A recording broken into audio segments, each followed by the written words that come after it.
Han pasado varias cosas bien interesantes en México en los últimos días. Primero conversamos hace unos días con Raúl Sor sobre esta consulta que hizo el gobierno de López Obrador sobre si podía seguir un juicio a los expresidentes antes de él que eventualmente tuvieran vinculaciones con actos de corrupción.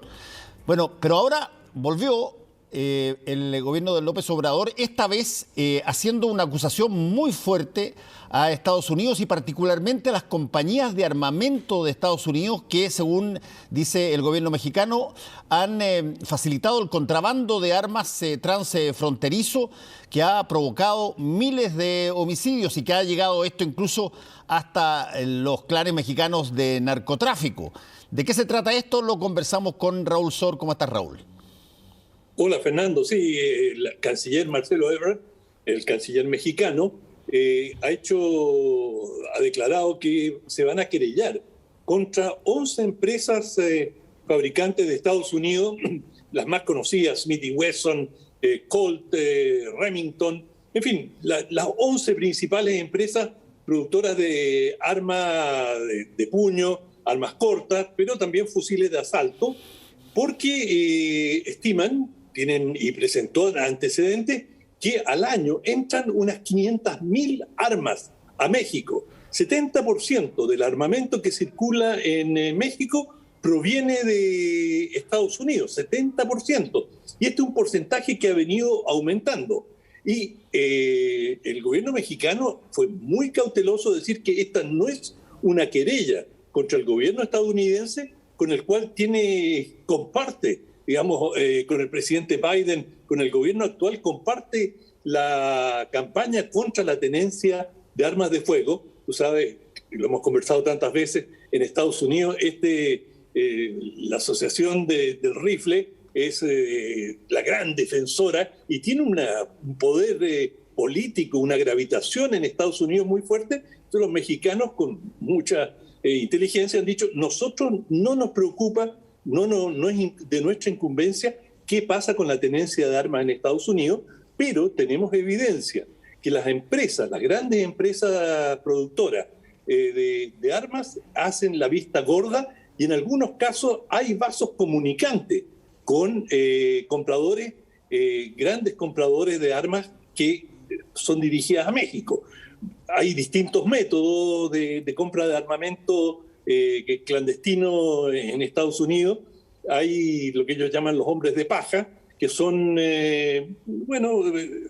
individuos que no tienen antecedentes policiales y que les pagan por ir a las armerías y comprar una cantidad de 4, 5 armas al mes, y después estas se las entregan justamente a traficantes, y estos van acopiando, y como hay un enorme movimiento de mercancía, de camiones de México a Estados Unidos, pero lo van encaletando en distintos envíos, y así llega 500.000 de armas a México. 70% de las armas de fuego que están circulando en México provienen de Estados Unidos. Y fíjate que el impacto que esto está teniendo sobre México es enorme, porque, digamos, en lo que va, el año pasado, más o menos, murieron 34.000 personas producto de impactos de bala. Es decir, es un nivel enorme de víctimas que esto está provocando. Y bueno, cuando uno habla de víctimas fatales, eso es la punta del iceberg, porque tú sabes que por cada muerto hay varios heridos, y ni siquiera, como pasa tantas veces en Chile, en un portonazo, no es necesario que te hieran. Chile tiene una de las tasas más bajas de homicidio, asesinatos por arma de fuego, más baja del mundo. Realmente es un país que está, y en América Latina somos el más bajo de todos. Y esto pero basta con que te encañonen, y uno lo ve cuando de los testimonios de las personas que han sido víctimas de un portonazo. Es decir, es algo que no se te borra por mucho tiempo y que te puede traumatizar profundamente. Cuando te ocurren estos incidentes, te sientes que en cualquier momento puedes morir. Imagínate la inseguridad que siente la población en México y el actual gobierno, el gobierno de Andrés Manuel López Obrador, no ha podido resolver el problema. Todavía las cifras siguen subiendo. Sí, tú estás hablando de, ¿cuánto dijiste? ¿34.000 muertos por armas de fuego al año? Sí, exactamente. O sea, son cantidades realmente enormes. Y esto ha venido subiendo prácticamente año a año. Muchos de estos, por cierto, son peleas de bandas narcotraficantes, disputas entre los carteles, pero la delincuencia común, la tenencia de armas de fuego en México ha sido, bueno, histórica. Hay tantos chistes sobre esto, son chistes de mal gusto, sé que mejor no contarlos, pero digamos, la tenencia y la utilización de armas de fuego en todo tipo de disputa, porque también son muy utilizadas en femicidios, que el nivel de femicidio, del asesinato de mujeres en México es muy alto. Sí, ahora esto lo puso México de una manera, de una forma que es bien interesante. Son querellas contra los fabricantes. Exacto. Ahora, como tú estabas contando, por ejemplo, el caso de estas personas que se les denominaba hombres de paja, personas que van a comprar allá en las armerías en muchos estados, permiten el que tú entres y compres, incluso puedes comprar un fusil de repetición, digamos, en determinado estado. Tienes que llevar condicionantes muy bajas, digamos, pero ¿por qué habrían de ser querellados los fabricantes por algo que es desde un punto de vista estadounidense legal, la compra y las armerías en Estados Unidos? Bueno, esto es lo que va a tener que probar el gobierno mexicano ante los tribunales en Estados Unidos, de que hay una cierta connivencia, de que los fabricantes saben cuál es el destino de las armas y que en algunos casos facilitan a sus representantes. Muchas de las armerías tienen representación de los fabricantes. Por lo tanto, no es que la armería es totalmente independiente. Ellos hacen un pedido como si encargaran bebida y después entra cualquier cliente y compra. Las armerías tienen relaciones con las empresas y no es un mundo tan grande tampoco. Es decir, ya si todos los meses te entra alguien a comprar 2 fusiles, 2 pistolas, bueno, tú ya te empiezas a preguntar, ¿qué es un coleccionista? ¿Por qué tiene esa cantidad de armas? Y bueno, en este caso, la tesis del gobierno mexicano es que aquí hay puntos de connivencia. Y lo que se ha señalado que el gobierno mexicano estaría pidiendo $10.000 millones. Esa es la querella que está haciendo contra estos 11 fabricantes, los más importantes de Estados Unidos, para que, digamos, probablemente, si especulamos, no creo que el gobierno mexicano tenga muchas ilusiones sobre el resultado de esta querella. Probablemente es como tantas veces ocurre, por ejemplo, con la prensa, cuando se la quiere intimidar, bueno, me voy a querellar, lo llevo a tribunales. Y eso ya es un problema. Bueno, en este caso también para los fabricantes de armamento, primero es un tema de imagen y segundo es tener que entrar a querellar. Eso es un factor inhibidor, se van a tener que cuidar más. Probablemente el gobierno mexicano dispone ya de algunos antecedentes, no creo que se estén tirando una piscina sin saber si tiene algo de agua. Específicamente si saben que no deben tener ya algunas pruebas o indicios de connivencia y en esa medida van a lograr inhibir, si existen esos vínculos, los van a asustar. Ahora, pero Raúl, tú que conoces el sistema y has estudiado durante mucho tiempo el sistema de todo lo que significa la venta y compra de armas a niveles de gobiernos y todo lo demás, el gobierno mexicano yo me imagino que debe tener una dependencia relativamente potente en términos de armamento por parte de Estados Unidos, en todo orden de cosas, y muchas de esas deben ser probablemente la misma fábrica. No, sí, pero este no es armamento propiamente militar. Es decir, al gobierno mexicano le Ya, pero, interesará... pero las fábricas también hacen armamento militar, eso es lo que me refiero. Sí, ¿no? Y también abastecen a la policía mexicana. Además, en México hay una variedad enorme de policías estaduales, de distintas, incluso comarcas. Hay miles de distintos cuerpos de policía y muchos de ellos compran legalmente sus armas. Por lo tanto, hay una relación muy estrecha. Y eso también me imagino que el gobierno mexicano lo va a hacer gravitar. Pero el tráfico clandestino es absolutamente masivo. Ahora, si en Estados Unidos no han podido regularlo, imagínate qué esperanza puede tener López Obrador si Biden no ha podido enfrentar al lobby. Y Obama, especialmente, se enfrentó y trató de controlar y bajar el nivel de circulación de armas en manos de privados en Estados Unidos, y no lo logró. O sea, la Asociación del Rifle tenía una tal capacidad de lobby y se resguardó en lo que llaman estas enmiendas constitucionales que dan el derecho al porte privado de armamento, y por lo tanto los partidarios de la tenencia de armas lo elevaron a nivel constitucional. Esto tiene tracción en Estados Unidos. Hay mucha gente que exige el derecho a portar armas con el argumento de que es el colmo que los malos puedan tener armas y a los buenos se los prive de la posibilidad de defenderse. Además, los fabricantes dicen, mira, las armas no son ni buenas ni malas, todo depende de quién las tiene. Y nosotros lo que hacemos es producir un arma que puede ser para un policía que te protege, como puede ser para un malhechor que te ataca. Ahora, es bien interesante, ya que tú pusiste el caso estadounidense, es bien interesante el fenómeno armamentista dentro de Estados Unidos.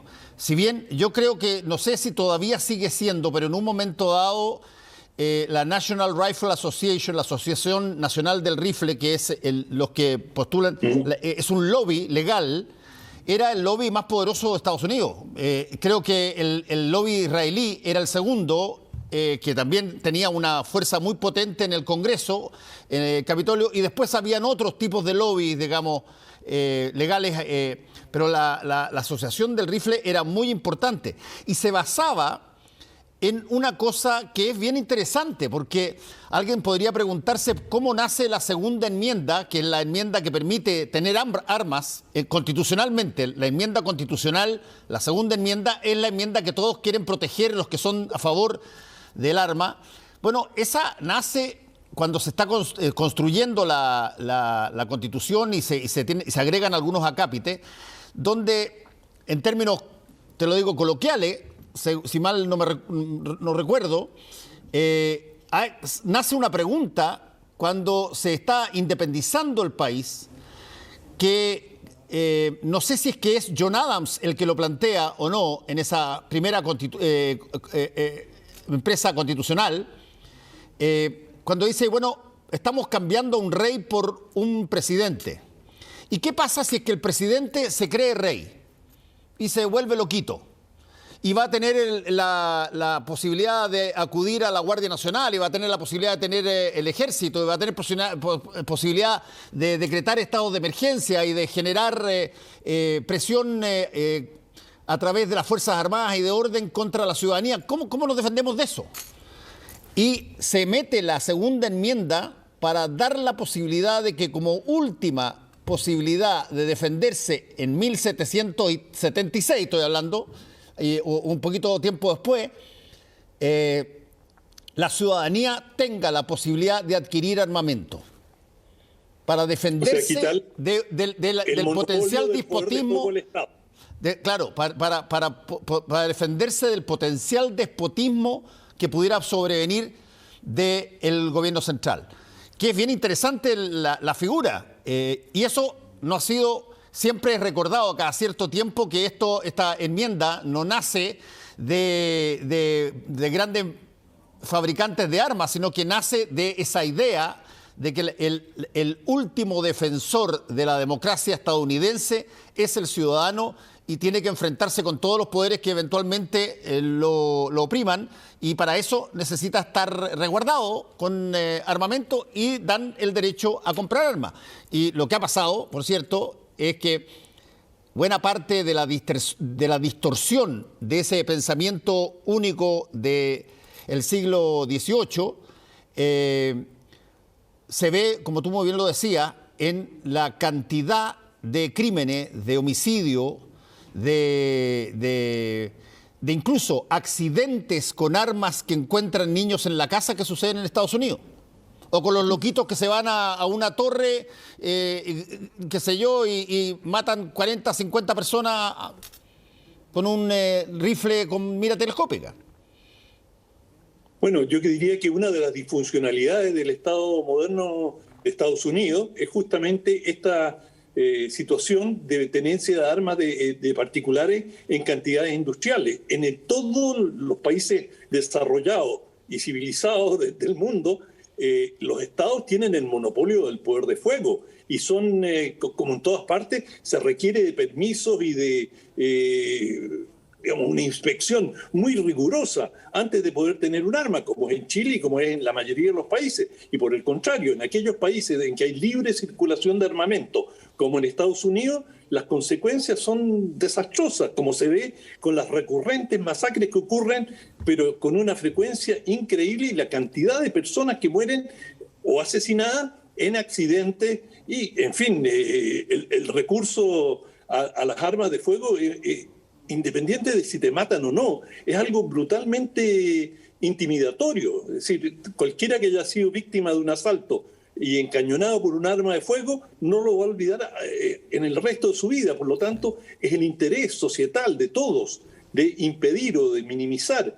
y restringir a los casos estrictamente necesarios la tenencia de armas de fuego. En Europa, es decir, es muy difícil tener un arma, y las condiciones, te lo digo porque conozco gente que lo tienen que tener en una caja fuerte, tienen que tener el trayecto que van a hacer con el arma, qué día la van a sacar, si van a ir a un polígono, en fin, está tan regulado que a menos que tengas seas un deportista activo, no vas a tener interés en tener una.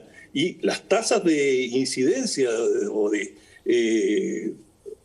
muerte por tenencia de armas de fuego es mínima. Y así, a eso propenden la mayoría de las sociedades avanzadas. Estados Unidos es un caso muy particular, y tú señalaste la causa, es decir, de los orígenes constitucionales de esta situación, por la propia historia de Estados Unidos, sí, por la conquista del territorio, por situaciones de inmigración, por una variedad de razones, ha tenido un desarrollo tan especial que, además, junto con Estados Unidos, esto se ha replicado en México y en Centroamérica, donde las tasas de mortalidad por armas de fuego son realmente horrorosas.